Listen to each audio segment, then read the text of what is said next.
Big ಬಾಸ್ನಿಂದ ಹೊರಗೆ ಬಂದ ಮೇಲೆ ಒಳ್ಳೊಳ್ಳೆ ಸಾಂಗ್ಗಳನ್ನು ಕೊಟ್ಟಿದ್ದೀರಾ, ರ್ಯಾಪ್ ಹಾಡುಗಳನ್ನು ಕೊಟ್ಟಿದ್ದೀರಾ. ಅದರಲ್ಲಿ ಅಸಲಿ ಬಣ್ಣ ಮೊನ್ನೆ ಅಷ್ಟೇ ರಿಲೀಸ್ ಆದಂಥ ಹಾಡು ದೊಡ್ಡ ಮಟ್ಟದಲ್ಲಿ ಸೌಂಡ್ ಆಗ್ತಾ ಇದೆ.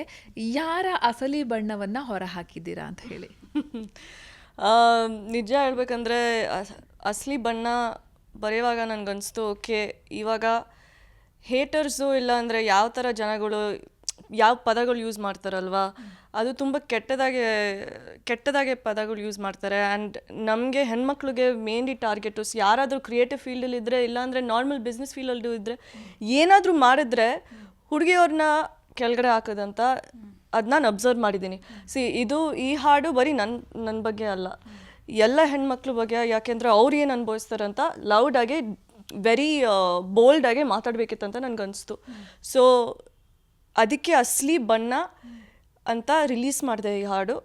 ಅವ್ರಿಗೂ ಗೊತ್ತಾಗಬೇಕು, ಅವ್ರು ಯಾವ ಪದಗಳು ಯೂಸ್ ಮಾಡಿದಾರೋ ನಮಗೆ, ನಾನು ಅದೇ ಪದಗಳು ಯೂಸ್ ಮಾಡಿಬಿಟ್ಟು ವಾಪಸ್ ಕೊಟ್ಟಿದ್ದೀನಿ ಅಷ್ಟೇ. ಓಕೆ, ಅದು ಆ ಹಾಡನ್ನು ಇವಾಗ ಹೇಳ್ಬೋದಾ, ರ್ಯಾಪ್ ಸಾಂಗನ್ನು ಒಂದ್ಸತಿ ಹೇಳ್ಬಹುದಾ ಅಂತ ನೋಡೋಣ. ಈಗ ಲೈವ್ ಆಗಿ ಕೇಳೋದಕ್ಕೆ ನಮಗೂ ಕೂಡ ಆಸೆ. ಓಕೆ, ಆಯಿತು. ಕೆಟ್ಟದಾಗಿ ಕಾಮೆಂಟ್ ಹಾಕಿ ಸಾಯ್ತಾರೆ ಎಲ್ಲ ನಿಮ್ಮ ಕಿತ್ತುಗಿರೋ ಕಾಮೆಂಟ್ ನನಗೆ ಅವಶ್ಯಕತೆ ಇಲ್ಲ. ಮನೆಯಲ್ಲಿ ನಿಮಗೆ ಯಾರ ಅಕ್ಕ ತಂಗಿರಿಲ್ವ? ನಿಮ್ಮ ಕಾಮೆಂಟ್ಸ್ ನೋಡಿ ಗೊತ್ತಾಯ್ತು ನಿಮ್ಗೆ ಎಜುಕೇಷನ್ ಇಲ್ಲ, ಕನ್ನಡ ಗೊತ್ತಿಲ್ಲ ಅಂತ ನಾನು ಯಾವತ್ತು ಹೇಳೇ ಇಲ್ಲ. ಕನ್ನಡ ಕಲಿ ಅಂತೀರ, ಕಲ್ಸಕ್ಕೊಬ್ರು ಬರಲಿಲ್ಲ, ಜೊಲ್ಬಿತ್ತೀರ 24 hours ಬೇರೆ ಕೆಲಸ ಇಲ್ಲ, ಮುಚ್ಕೊಂಡು ಹೋಗ್ರು. ನಾನು ಲೆವೆಲ್ಗೆ ಇನ್ನೂ ಬೆಳೆದಿಲ್ಲ. ಕೆಲವರಿಗೆಲ್ಲ ಟೀ ಮುಚ್ಕೊಂಡು ಹೋಗಿ ಅದು ಮುಚ್ಕೊಂಡೋಗಿ ಇದು ಮುಚ್ಕೊಂಡೋಗಿ ಚೆನ್ನಾಗಿ ಬೈದ್ಬಿಟ್ಟಿದ್ದೀರಾ. ಸೊ ಅದೆಲ್ಲ ತಲೆಗೆ ಹೆಂಗೆ ಬಂತು ನಿಮಗೆ ಅಂತ ಹೇಳಿ? ಯಾಕೆಂದರೆ ಓಕೆ, ಸೊ ಬೇಸಿಕ್ಲಿ ಇದು ನನಗೂ ಆ ಥರ ಕಾಮೆಂಟ್ಸ್ ಬಂದಿದೆ, ಅದೇ ಪದಗಳು ಯೂಸ್ ಮಾಡಿದ್ದಾರೆ. ಸೊ ಟೀ ಇರಲಿ, ಇಲ್ಲ ಅಂದರೆ ಬಿ ಇರಲಿ, ಆ ಥರ ಎಲ್ಲ ಪದಗಳು ನಾನು ಸತ್ತೋಗ್ಬೇಕು, ನಾನು ಏನಕ್ಕೆ ಬದುಕಿದ್ದೀನಿ, ಕರ್ನಾಟಕ ಇಲ್ಲಿ ಏನಕ್ಕೆ ನಾನು ಇಲ್ಲಿದ್ದೀನಿ, ಅದೆಲ್ಲ ಬಂದಿತ್ತು. ನನಗೆ ಏನಕ್ಕೆ ಈ ಥರ ಮಾತಾಡ್ತಿದ್ದಾರೆ ಅಂತ ನನಗೆ ಅರ್ಥ ಆಗಲಿಲ್ಲ. ಯಾಕೆಂದರೆ ನಾನು ಇಲ್ಲಿ ಬಂದಿರೋದು, ನಾನು ಅಲ್ಲಿ US ಇಂದ ಬಂದಿರೋದು ಬಿಕಾಸ್ ನಾನು ಇಲ್ಲಿ ಇರಬೇಕಂತ, ನಾನು ಕನ್ನಡ ನಮ್ಮ ಭಾಷೆ ಕಲಿಬೇಕಂತ. ಸೊ ಲೈಕ್ ಈ ಕಾಮೆಂಟ್ಸ್ ಎಲ್ಲ ಬಂದರೆ ನಂಗೆ ಒಂಥರ ತುಂಬ ಬೇಜಾರಾಗಿತ್ತು. ಸೊ ವಾಟ್ ನಿಮಗೂ ಅನಿಸ್ಬೇಕು ಅದು ಹೆಂಗೆ ಅನ್ಸುತ್ತಂತ. ಯಾಕೆಂದರೆ ಬರೀ ನನಗಲ್ಲ, ಲೈಕ್ ಎಷ್ಟು ನಾನು ಅಬ್ಸರ್ವ್ ಮಾಡಿದ್ದೀನಿ, ಎಷ್ಟು ಹೆಣ್ಮಕ್ಳಿಗೆ ಈ ಥರ ಮಾತಾಡ್ತಾರಂತ, ಲೈಕ್ ಈ ಥರ ಪದಗಳು ಯೂಸ್ ಮಾಡ್ತಾರೆ. ಅವ್ರು ಅನ್ಕೋತಾರೆ ಓಕೆ ಪರವಾಗಿಲ್ಲ, ನಾವು ಏನಾದರೂ ಹೇಳ್ಕೊಂಡು ಹೋಗ್ತೀವಿ, ಜನಗಳು ಅವ್ರಿಗೆಲ್ಲರೂ ಸುಮ್ಮನಿರ್ತಾರಂತ. ಯಾಕೆ ಸುಮ್ಮನಿರಬೇಕು ಅಲ್ವಾ? ಅದಕ್ಕೆ ಉತ್ತರ ಕೊಟ್ಟಿದ್ದೀನಿ ಇದರಿಂದ. And it's for every women, no matter what it is. Okay, ಇಲ್ಲಿ ಗಮನಿಸ್ಬೋದು ಇತ್ತೀಚೆಗೆ ಈ ಥರ ಬ್ಯಾಡ್ ಕಮೆಂಟ್ ಮಾಡೋದಾಗಿರ್ಬೋದು, ಅಥವಾ ಸಂದೇಶಗಳನ್ನು ಮೆಸೇಜ್ಗಳನ್ನು ಮಾಡೋದಾಗಿರ್ಬೋದು, ಕೆಟ್ಟ ಪದಗಳನ್ನು ಬಳಸೋದಾಗಿರ್ಬೋದು, ಅಂಥವ್ರಿಗೆ ವಾರ್ನ್ ಮಾಡಿದ್ದಾರೆ ಅಂತಲೇ ಹೇಳ್ಬೋದು. ಏನು ಕೆಲವು ಪದಗಳಲ್ಲಿ ನಿಮ್ಮ ಮೆಸೇಜಲ್ಲಿ ನಿಮ್ಮ ಮುಖ ಗೊತ್ತಾಗ್ತಿದೆ, ನೀವೆಂಥವ್ರು ಅಂತ ಗೊತ್ತಾಗ್ತಿದೆ ಅಂತ ಎಲ್ಲ ಹೇಳಿದ್ದೀರಾ. ಯಾವಾಗ ಇದೆಲ್ಲ ಕುತ್ಕೊಂಡು ಬರೆದ್ರಿ? ಅದಕ್ಕೆ ತಗೊಂಡ ಟೈಮ್ ಆಗಿರ್ಬೋದು, ಆ ಬರೆಯುವಂಥ ಸಂದರ್ಭದಲ್ಲಿ ಏನೇನು ತಲೆಯಲ್ಲಿ ಓಡ್ತು ಅಂತ ಹೇಳಿ? ನಿಜ ಹೇಳ್ಬೇಕಂದ್ರೆ ಐ ಥಿಂಕ್ ಈ ಹಾಡು ರೆಡಿ ಆಗಿತ್ತು ಸೆಕೆಂಡ್ ಟೈಮ್ ನಾವು ಬಿಗ್ ಬಾಸ್ ಮನೆಗೆ ಹೋಗಿದ್ವಲ್ವ, ಅದಾದಮೇಲೆ ರೆಡಿ ಆಗಿತ್ತು. ನನಗೆ 100,000 ಕಾಮೆಂಟ್ಸ್ ಬಂದಿತ್ತಲ್ವ. ಸೊ ಅದಾದಮೇಲೆ ನನಗೆ ಟ್ರಿಗರ್ ಆಗಿತ್ತು. ಯಾಕೆಂದರೆ ನನಗೆ ಗೊತ್ತಿರಲಿಲ್ಲ, ನಾನು ಇನ್ನೂ ಕಲಿತಾ ಇದ್ದೀನಿ. ನಾನು ಅಂದ್ಕೊಂಡಿದ್ದೆ ಓಕೆ ವಾಟ್, ನಾನು ಏನಾದರೂ ಬರಿಬೇಕು, ನಾನು ತುಂಬ ಬೋಲ್ಡ್ ಆಗಿರಬೇಕು. ಯಾಕೆಂದರೆ ಸುಮ್ಮನೆ ಇದ್ದರೆ ಲೈಕ್ ನಾನು ಡಿಪ್ರೆಷನ್ಗೆ ಹೋಗ್ಬಿಟ್ಟಿದ್ದೆ, ಆಂಗ್ಸೈಟಿ ಎಲ್ಲ ಬಂದಿತ್ತು. ಸೊ ನನಗೆ ಆ ಥರ ಆಗಿದ್ರೆ ಇನ್ನೊಬ್ರಿಗೆ ಇನ್ನೇನಾಗುತ್ತಲ್ವಾ. So it can actually lead to so much more ಅಂತ. ಆ್ಯಂಡ್ ಕೂತ್ಕೊಂಡು ಬರಿತಾ ಇದೆ, ಓಕೆ ಈ ಥರ ಬರಿಬೇಕು. ಆ್ಯಂಡ್ ಇದು ಅವರೇ ನಾನು ಸ್ಕ್ರೀನ್ಶಾಟ್ಸು ತೊಗೊಂಡಿದ್ದೀನಿ, ನನ್ನ ಹತ್ರ ಸ್ಕ್ರೀನ್ಶಾಟ್ಸು ಇದೆ, ಅವ್ರು ಏನೇನು ಹೇಳಿದ್ದಾರೆ ಅಂತ. ಆ ಪದಗಳನ್ನ ಯೂಸ್ ಮಾಡಿಬಿಟ್ಟು ಓಕೆ ನೋಡೋಣ, ಅವ್ರಿಗೆ ವಾಪಸ್ ಕೊಡಲೇಬೇಕಂತ. ಏನಾದರೂ ಇರಲಿ ಅದೇ ಪದಗಳು ಯೂಸ್ ಮಾಡಿಬಿಟ್ಟು ವಾಪಸ್ ಕೊಡೋದು. ಸೊ ಆವಾಗ ನಾನು ಕೂತ್ಕೊಂಡು ಬರೆಯೋಕ್ಕೆ ಶುರು ಮಾಡಿದೆ. ಸೊ ಸ್ವಲ್ಪ ಟೈಮ್ ತೊಗೊಂಡೆ ರಿಲೀಸ್ ಮಾಡೋಕ್ಕೆ, ಯಾಕೆಂದರೆ ಸರಿಯಾಗಿ ರಿಲೀಸ್ ಮಾಡಬೇಕಂತ ನನಗೆ ಯೋಚನೆ ಇತ್ತು. ಯಾಕೆಂದರೆ ಸುಮ್ಮನೆ ಆ ಥರ ರಿಲೀಸ್ ಮಾಡಿದ್ರೆ ಯಾವುದೂ ಎಫೆಕ್ಟ್ ಆಗಲ್ಲ, ನೋ ಇಂಪ್ಯಾಕ್ಟ್. ಸೊ ಚೆನ್ನಾಗೇ ರಿಲೀಸ್ ಮಾಡಬೇಕಂತ ನಾನು ಯೋಚನೆ ಮಾಡಿಬಿಟ್ಟು ಓಕೆ ಟೈಮ್ ಆಯಿತು ಸ್ವಲ್ಪ. And almost Bigg Boss season 11 ಬಂದಿದೆ. ಬಟ್ ಇವಾಗಲೇ ಈ ಟೈಮಲ್ಲಿ ಸರಿಯಾಗಿದೆ ರಿಲೀಸ್ ಮಾಡೋಕ್ಕೆ. ಯಾಕೆಂದರೆ ಎಷ್ಟು ಕೇಸಸ್ ಎಲ್ಲ ನಡೀತಾ ಇದೆ ಹೆಣ್ಮಕ್ಳ ಬಗ್ಗೆ, like all the rape cases and everything that's happening. ಯಾಕೆ ನಾವು ಸ್ಟ್ಯಾಂಡ್ ತೊಗೊಬಾರ್ದು ಅಂತ ನನಗನ್ನಿಸ್ತು. So release it. And okay, ಇದಾದಮೇಲೆ ಹೆಣ್ಮಕ್ಳು ನಿಮಗೆ ಏನೇನು ಮೆಸೇಜ್ಗಳು ಮಾಡಿದ್ದಾರೆ, ಈ ಹಾಡು ನೋಡಿ ಏನೇನು ಹೇಳಿದ್ದಾರೆ, ಅವ್ರ ಬಗ್ಗೆ ಯಾರ ಬಗ್ಗೆ ನೆನ್ಪು ಮಾಡ್ಕೊಳ್ಬೋದು. ಆ್ಯಂಡ್ ಈ ರಿಲೀಸ್ ಮಾಡುವಂಥ ಸಂದರ್ಭದಲ್ಲಿ ಪ್ರೆಸ್ ಮೀಟ್ ಕೂಡ ಮಾಡಿದ್ರೆ, ಅಲ್ಲೂ ಕೂಡ ಬಿಗ್ ಬಾಸ್ನ ಹಲವು ಮಂದಿ ಬಂದಿದ್ರು, ನಿಮ್ಮ ಫ್ರೆಂಡ್ಸ್ ಎಲ್ಲ ಬಂದಿದ್ರು. ಅವರೆಲ್ಲ ಪರ್ಸ್ನಲಿ ನಿಮ್ಗೆ ಏನೇನು ಹೇಳಿದ್ರು ಅಂತ ಹೇಳಿ? ಪರ್ಸ್ನಲಿ ಅವ್ರು ಏನು ಹೇಳಿದ್ರು ಅಂದರೆ, ಅವ್ರಿಗೂ ತುಂಬ ಅವ್ರಿಗೂ ಪರ್ಸ್ನಲ್ ಆಗಿ ಎಕ್ಸ್ಪೀರಿಯನ್ಸಸ್ ಆಗಿದೆ ಈ ಥರ. ಸೊ ಅದರಿಂದ ಎಸ್ಪೆಷಲಿ ತನಿಷಾ ಅವರು ಹೇಳ್ತಿದ್ರು, ಅವ್ರಿಗೂ ಪರ್ಸ್ನಲ್ ಆಗಿ ಈ ಥರ ಎಕ್ಸ್ಪೀರಿಯನ್ಸ್ ಆಗಿದೆ. ಸೊ ಅದಕ್ಕೆ ನಾವು ಸುಮ್ಮನೆ ಇದ್ದರೆ ಏನೋ ಜನಗಳು ಅಡ್ವಾಂಟೇಜ್ ತೊಗೋತಾರೆ ಅಂತ ತುಂಬ ಸಪೋರ್ಟ್ ಕೊಟ್ಟರು ಅವ್ರು ಎಲ್ಲರೂ. ಆ್ಯಂಡ್ ಹೆಣ್ಮಕ್ಳು ಆ್ಯಕ್ಚುಲಿ ಅವರು ನನಗೆ ಮೆಸೇಜ್ ಮಾಡಿದ್ದಾರೆ, ಅಕ್ಕ ನಾನು ನಿಮ್ಮ ಥರ ಆಗಬೇಕಂತ, ಲೈಕ್ ನಿಮ್ಮ ಥರ ಬೋಲ್ಡ್ ಆಗಿರಬೇಕು, ಏನಾದರೂ ಹೇಳಬೇಕು ವಾಪಸ್ಸು. ಆ್ಯಂಡ್ ಅವ್ರಿಗೂ ಸ್ವಲ್ಪ ಇನ್ನೂ ಧೈರ್ಯ ಬಂದಿದೆ ಅಂತ ನನಗನ್ಸುತ್ತೆ. And that is a very good thing. ಏನಾದರೂ ಸ್ವಲ್ಪ ಚೂರಾದರೂ ಸ್ವಲ್ಪ ಡಿಫ್ರೆನ್ಸ್ ಮಾಡೋಕ್ಕೆ ಆಗುತ್ತಂದರೆ ದ್ಯಾಟ್ ಈಸ್ ಇಂಪಾರ್ಟೆಂಟ್ ಅಲ್ವಾ.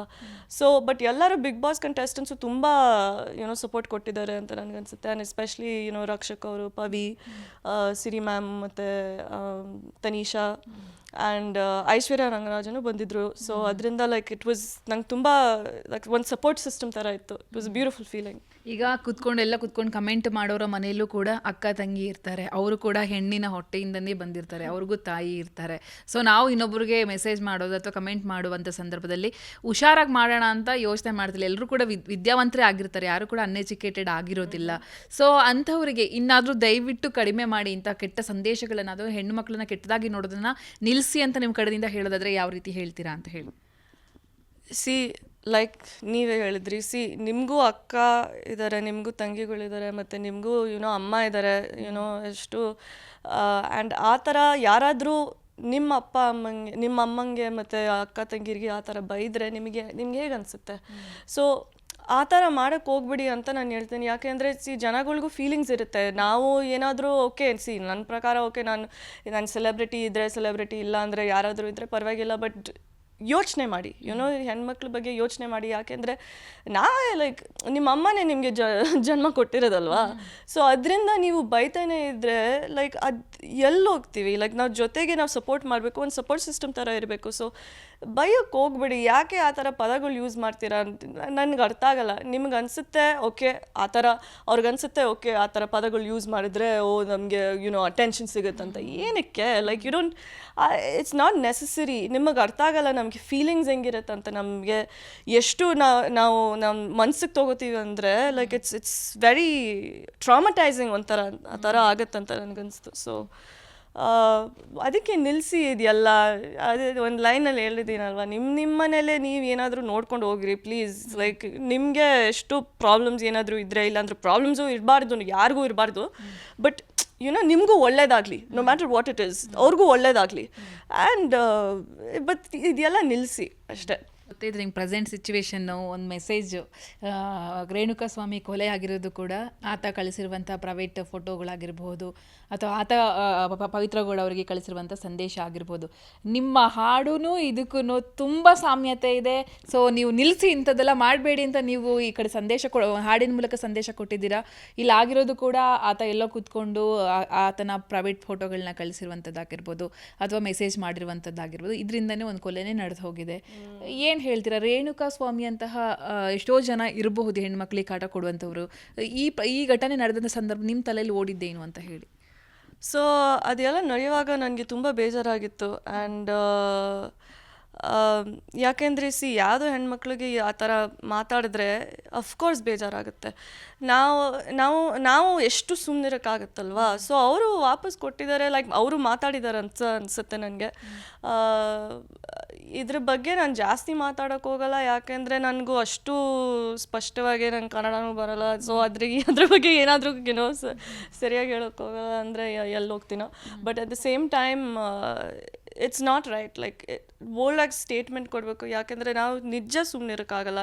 ನಾನಂತೂ ಸುಮ್ಮನೆ ಇರಲ್ಲ. ಸೊ ಇವಾಗ ಏನಾಗಿರೋದು ರೇಣುಕಾ ಸ್ವಾಮಿ ಕೇಸಲ್ಲಿ ಅದು ಕಾನೂನಿಗೆ ಬರೋದು. ನನ್ನ ಇಟ್ಸ್ ನಾಟ್ ಮೈ ಬಟ್ ಆ ಥರ ಹುಡುಗರು ಆ ಥರ ಮಾಡಬಾರ್ದು ಅಷ್ಟೇ. Like don't do that.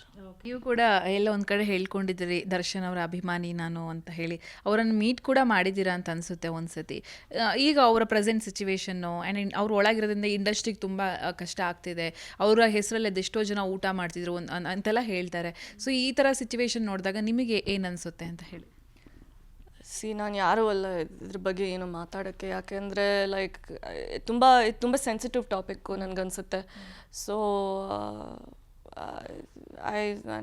ನನಗೇನು ಗೊತ್ತಿಲ್ಲ, like I don't want to talk about it ಅಂತ ಅಷ್ಟೇ. ಒಳ್ಳೆಯದಾಗಲಿ. ಈಗ ಆಫ್ಟರ್ ಬಿಗ್ ಬಾಸ್ಗೆ ಒಂದಲ್ಲ 2 ಸತಿ ಒಳಗೆ ಹೋಗ್ಬಿಟ್ಟು ಬಂದ ಬಳಿಕ ನಿಮ್ಮ ಲೈಫ್ ಹೇಗಿದೆ? ಎಲ್ಲಿ ಹೋದರೂ ಜನ 100% ನಿಮ್ಮನ್ನ ಬಿಗ್ ಬಾಸ್ ಇಶಾನಿ ಅಂತಲೇ ಗುರುತಿಸ್ತಾರೆ, ಫೋಟೋ ತಗೊಳ್ತಾರೆ. ಆ ಖುಷಿಯನ್ನು ನೋಡುವಾಗ ಯಾವ ಥರ ಸಂಭ್ರಮಿಸ್ತೀರಾ ನೀವು ಅಂತ ಹೇಳಿ? ನಂಗೆ ತುಂಬ ಖುಷಿ ಆಗುತ್ತೆ ಆ್ಯಕ್ಚುಲಿ. ಆ್ಯಂಡ್ ಇವಾಗ ನಂದು ಹಾಡ್ ಬಗ್ಗೆ ಇವಾಗ ಜನಗಳು ಅಪ್ರೋಚ್ ಮಾಡ್ತಿದ್ದಾರೆ ಅದರಿಂದ. ಸೊ ಅದರಿಂದನೂ ನಂಗೆ ತುಂಬ ಖುಷಿಯಾಗಿದೆ. ಬಟ್ ಆಬ್ವಿಯಸ್ಲಿ ಬಿಗ್ ಬಾಸಿಂದ ಆ ವೇದಿಕೆನೇ ಸಿಕ್ಕಿರೋದು ನನಗೆ ತುಂಬ ನನಗೆ I am very grateful for it ಅಂತ. ಆ್ಯಂಡ್ ಬಿಗ್ ಬಾಸ್ ವೇದಿಕೆಯಿಂದನೇ ನಾನು ಇಲ್ಲಿ ತನಕ ಬಂದಿರೋದು, ಮತ್ತು ಈ ಹಾಡು ಎಲ್ಲ ಬಿಟ್ಟಿರೋದು ಅಂತ ನನಗೆ ಒಂಥರ ಇಂಪ್ಯಾಕ್ಟ್ ಆಗಿದೆ ಅಂತ. So definitely it is like ಜನಗಳು ಬಂದರೆ ಓಕೆ ನನ್ನ ಜೊತೆ ಪಿಕ್ಚರ್ಸ್ ತೊಗೋತಾರೆ. ಎಲ್ಲ ಕಡೆ ಹೋದರೆ ಅವರು ರೆಕಗ್ನೈಸ್ ಮಾಡ್ತಾರೆ. ಓ ಮ್ಯಾಮ್ ನೀವು ಆ ಹಾಡು ಬಿಟ್ಟಿದ್ದೀರಲ್ವ, ತುಂಬ ಇಷ್ಟ ಆಯಿತು, ಓಕೆ ಬಿಗ್ ಬಾಸ್ ಅಂತ ಬಂದು ಹೇಳ್ತಾರೆ. ಸೊ ನಂಗೆ ತುಂಬ ಲೈಕ್ ಇಟ್ ಹಂಬಲ್ಸ್ ಯು ಅಲ್ವಾ. ನನಗೆ ಲೈಕ್ ಓಕೆ ಪ್ರೀತಿನೂ ಕೊಡ್ತಾ ಇದ್ದಾರೆ ಅಂತ ನನಗೆ ತುಂಬ ಖುಷಿ ಆಗುತ್ತೆ. ಪ್ರೀತಿನೇ ಕೊಡಬೇಕಂತ ನನಗೂ ತುಂಬ ಆಸೆ ಇರೋದು. ಸೊ ನಾನು ಪ್ರೀತಿ ಕೊಡ್ತೀನಿ ವಾಪಸ್, ಯಾಕೆಂದರೆ ಅದೇ ಮುಖ್ಯ. ಲೈಕ್ ಜನಗಳಿಂದನೇ ನಾವು ಕಲಿಯೋದು, ನಾವು ಬೆಳೆಯೋದು, ನಾವು ಏನಾದರೂ ಇದ್ರೆ like it's not even about ಬೆಳೆಯೋದಂತ, ಬಟ್ ಆ ಪ್ರೀತಿಯಿಂದನೇ ನಮಗೆ ಎಷ್ಟು it fills you with love. ನನಗೂ ತುಂಬ ಖುಷಿ ಆಗುತ್ತೆ, ಅವ್ರಿಗೂ ತುಂಬ ಖುಷಿ ಆಗುತ್ತೆ. So it's mutual feeling. Bigg Boss ಮನೆಯಿಂದ ಹೊರಗೆ ಬಂದ ಬಳಿಕ ಏನು ಮಾಡ್ತಾ ಇದ್ದೀರಾ ಅನ್ನೋದಿರುತ್ತೆ. ಈಗ ಹಾಡು ಬಿಟ್ಬಿಟ್ಟು ಆ್ಯಕ್ಟಿಂಗ್ ಏನಾದ್ರು ಮಾಡ್ತಾ ಇದ್ದೀರಾ, ಬೇರೆ ಏನೇನದರಲ್ಲಿ ತೊಡಗಿಸ್ಕೊಂಡಿದ್ದೀರಾ, ನಿಮ್ಮನ್ನು ಏನು ಕೆಲಸ ಮಾಡ್ತಾ ಇದ್ದೀರಾ ಅಂತ ಹೇಳಿ? ಓಕೆ, ಸೊ ಆಬ್ವಿಯಸ್ಲಿ ಸೊ ನನಗೆ ಈ ಹಾಡು ಇವಾಗ ರಿಲೀಸ್ ಮಾಡ್ತಾನೆ ಇರ್ತೀನಿ ಎವ್ರಿ ಮಂತ್. ಆ್ಯಂಡ್ ಒಂದು ಆ್ಯಕ್ಚುಲಿ ನೆಟ್ಫ್ಲಿಕ್ಸಲ್ಲಿ ನನಗೆ ಆಫರ್ ಬಂದಿದೆ.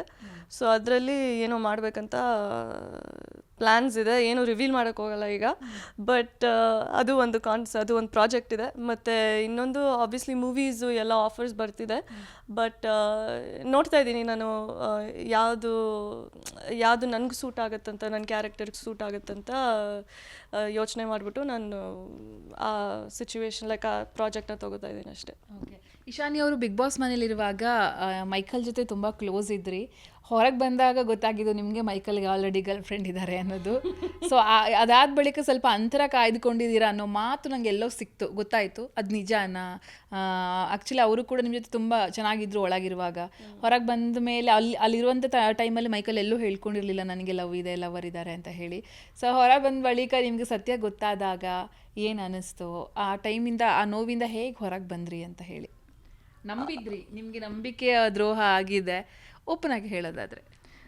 ಓಪನ್ ಆಗಿ ಹೇಳ್ಬೇಕಂದ್ರೆ ಆಬ್ವಿಯಸ್ಲಿ ನಾನು ಸ್ವಲ್ಪ ಸ್ಟುಪಿಡ್ ಆಗಿದ್ದೀನಿ ಅಂತ ನನಗನ್ನಿಸ್ತು. ಯಾಕೆಂದರೆ ಹೌದು, ಅದರಿಂದ ನಾನು ನಂಬ್ಕೊಂಡಿದ್ದೆ ಓಕೆ ಇದು ಜೆನ್ಯೂನ್ ಆಗಿ ಏನು ಕನೆಕ್ಷನ್ ಫಾರ್ಮ್ ಆಗುತ್ತಂತ. ಆ್ಯಂಡ್ ಆಚೆ ಬಂದಮೇಲೆ ಕೇಳಿಸ್ಕೊಳ್ಳುವಾಗ ಓಕೆ ಅವ್ರಿಗೂ ಗರ್ಲ್ ಫ್ರೆಂಡ್ ಇದೆ ಅಂತ ನಂಗೆ ತುಂಬ ಬೇಜಾರಾಗಿತ್ತು. ಆ್ಯಂಡ್ ಒಂಥರ ಲೈಕ್ ಹಾರ್ಟ್ ಬ್ರೇಕ್ ಥರ ಆಗಿತ್ತು ನನಗೆ.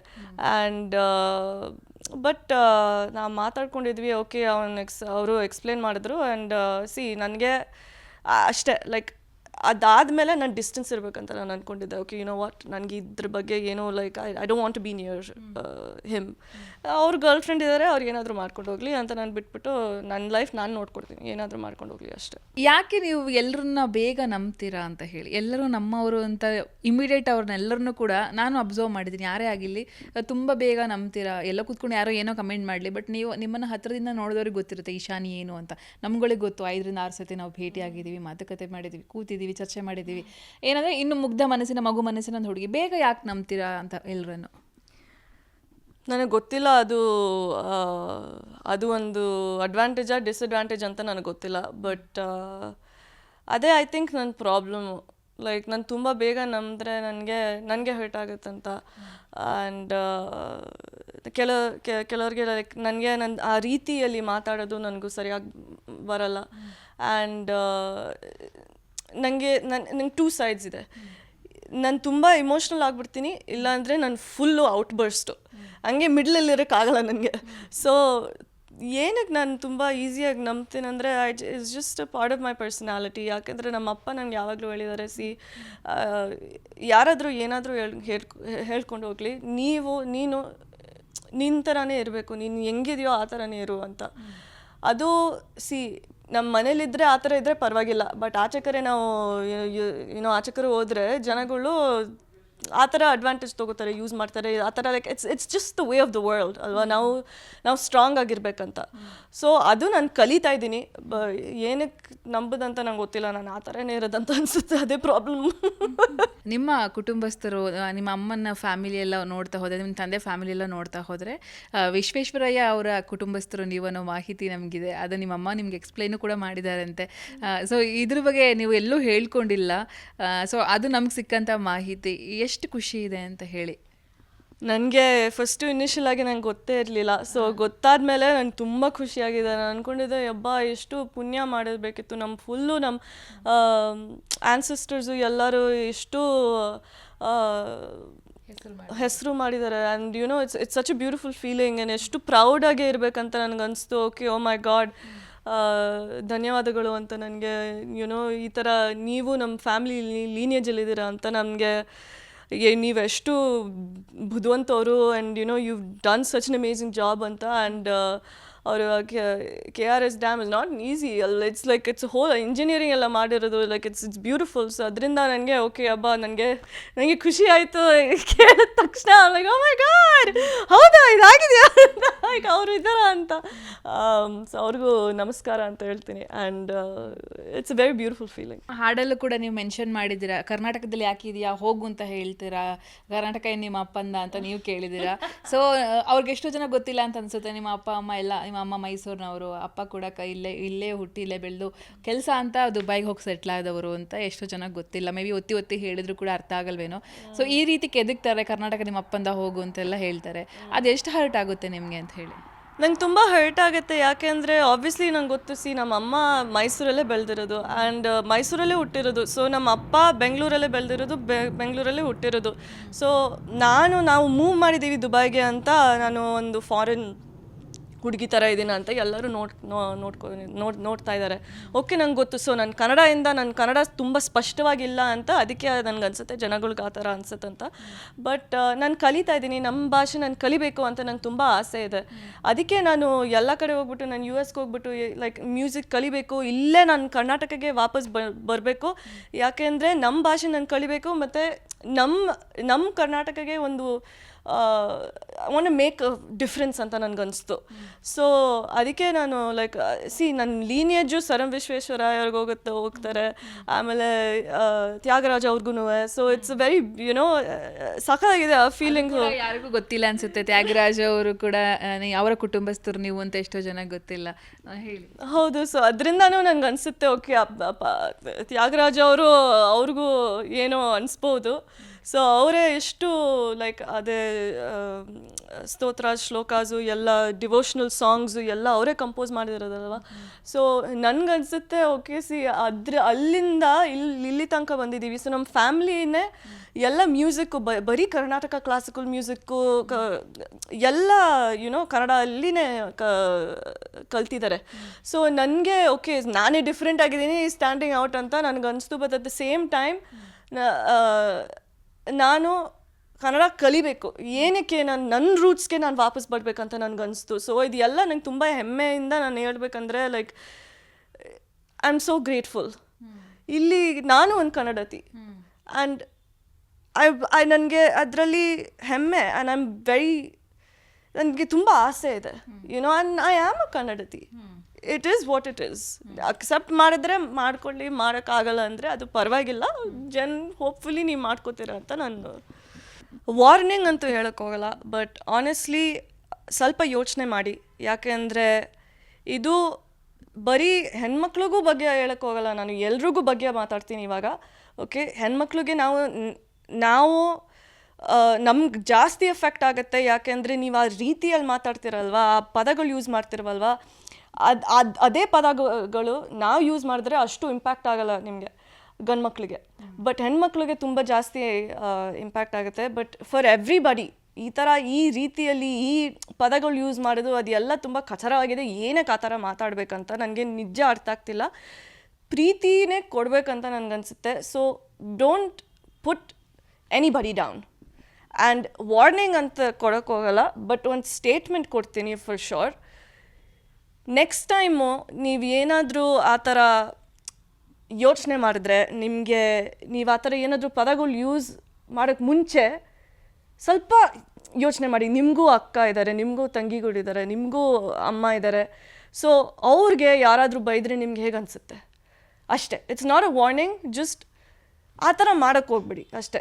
ಎಲ್ರಿಗೂ ಮನಸ್ಸಿಗೆ ಹರ್ಟ್ ಆಗುತ್ತೆ. ಎಸ್, ಫೈನಲಿ ನೀವು ಮದುವೆ ಆಗುವಂಥ ಹುಡುಗ ಹೇಗಿರಬೇಕು, ಮನೆಯಲ್ಲಿ ಯಾವ ಅಪ್ಪ ಅಮ್ಮ ಹುಡುಕುವಂಥ ಹುಡುಗ ಇಷ್ಟ ಆಗುತ್ತಿಲ್ಲ ಅನ್ನೋ ಒಂದು ಆರೋಪ ನಿಮ್ಮ ಮೇಲೆ ಇದೆ. ನೀವು ಮದುವೆ ಆಗೋ ಹುಡುಗ ಹೇಗಿರಬೇಕು ಅಂತ ಹೇಳಿ. ಯಬ್ಬ, ನಂಗೊಂದು ಫುಲ್ ಲಿಸ್ಟ್ ಇದೆ, ಏನು ಹೇಳೋದು. ಸಾಧ್ಯ ಆದಷ್ಟು ಹೇಳಿ. ಓಕೆ, ಸೊ ನನಗೆ ಅವ್ರು ಫಸ್ಟು ತುಂಬ ಕೈಂಡ್ ಆಗಿರಬೇಕು, ಕೇರಿಂಗು, ಮತ್ತು ಎಂಪಥೆಟಿಕ್. ಅವ್ರಿಗೆ ಪ್ರಾಣಿಗಳು ಕಂಡ್ರೆ ತುಂಬ ಇಷ್ಟ ಇರಬೇಕು. ಆ್ಯಂಡ್ ಆ್ಯಂಡ್ ಅವರು ಟಾಲ್ ಆಗಿರಬೇಕು, 5'10" ಆ್ಯಂಡ್ ಅಬವ್ ಅಷ್ಟೇ. 5'10" ಆ್ಯಂಡ್ ಅಬವ್ ಇರಬೇಕು. ಆ್ಯಂಡ್ ಯಾಕೆಂದರೆ ಅದಕ್ಕಿಂತ ಶಾರ್ಟ್ ಆಗಿದೆ ನಂಗೆ ಆಗಲ್ಲ. ನನಗೆ 5'10" ಅಂತ ಹೈಟ್ ನನಗಿಷ್ಟ. ಹೈಟ್ ಅಂದರೆ ನನಗಿಷ್ಟ. ಸ್ವಲ್ಪ ಬಿಲ್ಡ್ ಆಗಿರಬೇಕು, ಯುನೋ, ಆ್ಯಂಡ್ ಇಂಟೆಲಿಜೆಂಟ್ ಆಗಿರಬೇಕು. ಎಲ್ಲೋ ಓಕೆ ಅವ್ರು ಓದಿರ್ಬೇಕಿತ್ತು, like it should be like their passionate about their job ಅಂತ, ಆ ಥರ ಇರಬೇಕಂತ ನನಗನ್ಸುತ್ತೆ. ಆ್ಯಂಡ್ ಅವರು ತುಂಬ ಆ್ಯಂಬಿಷಿಯಸ್ ಆಗಿರಬೇಕು. ಮತ್ತು ಎಲ್ಲ ಹೇಳ್ತಾನೆ ಇದ್ದರೆ ಒಂದೊಂದು ಅಲ್ಲ, ನೀವು ನಿಮ್ಮನ್ನು ಪ್ರೀತಿ ಮಾಡಿ ಮೋಸ ಮಾಡಿ ಮೋಸ ಹೋಗಿದ್ದೀರಾ ಕೆಲವು ಕಡೆ. ಅಂಥವ್ರಿಗೆ ಈಗ ಈ ಇಶಾನಿ ಏನು ಹೇಳ್ತಾರೆ ಅಂತ ಹೇಳಿ ಫೈನಲಿ. ರಿಗ್ರೆಟ್ ಆಗ್ತಿದ್ಯಾ ನಿಮಗೆ? ನಿಮ್ಗೆ ಇವಾಗ ರಿಗ್ರೆಟ್ ಆಗ್ತಿದ್ಯಾ? ಇಲ್ವಾ? ಆಯಿತು, ಪರವಾಗಿಲ್ಲ, ನಿಮಗೆ ಒಳ್ಳೇದಾಗಲಿ. ನಾನು ಹೇಗಿದ್ದೀನೋ ನಾನು ಖುಷಿಯಾಗಿದ್ದೀನಿ. ಮೋಸ ಮಾಡಿದ್ದೀರಾ, ಅದು ನಿಮಗೆ ಒಳ್ಳೇದಾಗಲಿ. ದೇವರು ನಿಮ್ಮನ್ನ ನೋಡ್ಕೊಳ್ಳಿ ಅಷ್ಟೇ.